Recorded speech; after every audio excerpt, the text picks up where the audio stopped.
இந்தியாவின் மேற்கு வங்கத்தில் ஆகஸ்ட் 22ஆம் தேதி முதல் காணாமல் போன 13 வயது பள்ளி மாணவி ஒருவர் இறந்த நிலையில் கண்டுபிடிக்கப்பட்டார். இதனிடையே சம்பந்தப்பட்ட சிறுமியை கொன்றதாக அச்சிறுமியின் ஆசிரியர் ஒருவர் ஒப்புக்கொண்டார். 7ஆம் வகுப்பு படித்து வந்த அந்த மாணவியின் உடல் பாகங்கள் காளிடங்கா கிராமத்தில் உள்ள அவரது வீட்டிலிருந்து சுமார் 4 கிலோமீட்டர் தொலைவில் சாக்கு மூட்டையில் இருந்தது ஒரு வடிகாலில் கண்டெடுக்கப்பட்டது.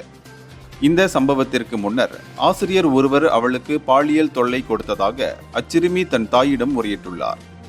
எனவேதான் அந்த சிறுமியின் குடும்பத்தினர் புகார் அளித்ததை தொடர்ந்து அவரது இயற்பியல் ஆசிரியர் 42 வயது மனோஜ்குமார் பால் என்பவரை காவல்துறையினர் கைது செய்தனர். இதனைத் தொடர்ந்து மேற்கொள்ளப்பட்ட தீவிர விசாரணைகளுக்கு பிறகு அந்த சிறுமியை கடத்தி கொலை செய்து உடலை வீசி எறிந்ததாக பால் ஒப்புக்கொண்டார். அது மட்டுமின்றி பாதிக்கப்பட்ட சிறுமி பாலியல் பலாத்காரம் செய்யப்பட்டாரா என்பதை உறுதிப்படுத்த பிரேத பரிசோதனை அறிக்கைக்காக அதிகாரிகள் காத்திருக்கின்றனர். இந்த துயரமான சம்பவம் உள்ளூர் மக்களை அதிர்ச்சிக்குள்ளாக்கியுள்ளது.